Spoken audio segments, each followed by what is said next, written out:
মৌলানা মাহমুদুল্লাহ হাফিজাহুল্লাহকে 3 বছর পর আপনারা মুক্তি দিয়েছেন। আমরা মৌলানা মাহমুদুল্লাহ হাফিজাহুল্লাহর মুক্তিতে শুকরিয়া প্রকাশ করছি। কিন্তু ভালো করে মনে রাখবেন, মৌলানা মাহমুদুল্লাহ হাফিজাহুল্লাহকে মুক্তি দেওয়ার অর্থ এই নয় যে আপনারা মধুখালীর আমার ভাইদের শাহাদতের ঘটনা আমাদেরকে ভুলিয়ে দিবেন।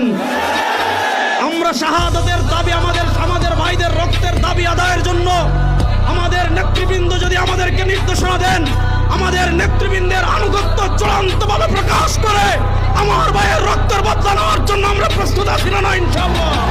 আমি হিন্দু সন্ত্রাসীদেরকে বলবো এটা গুজরাট নয়, এটা বাংলাদেশ। আমি হিন্দুদেরকে বলবো এটা দিল্লি নয়, এটা বাংলাদেশ।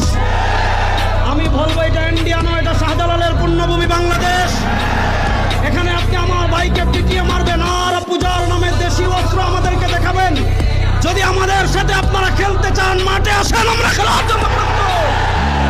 কিন্তু আমার